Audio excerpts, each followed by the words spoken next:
Yung cellphone. Nawawala. Ha?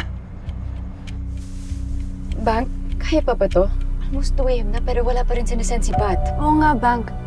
You know what? We are totally blind out here. And I'm so worried for Pat. Wala na tayong oras. Kung hindi nila kayang kuha ng litrato yung mga exam, ako na lang gagawa at gagawin ko yun ng paraan. Bank! Bakit may electrician dito? Pasensya na po, pero pinapasabi po ni Boss Choi na hindi na po kayo kailangan ngayon. Teka lang, tatawagan ko si Choi. Sorry miss, hindi ko nakasalanan yun. Ginagawa ko ng trabaho ko.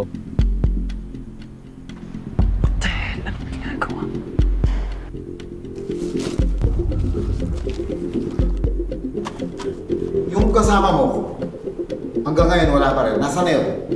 Tingnan mo yung monitor ng CCTV. May hanapin lang tayo.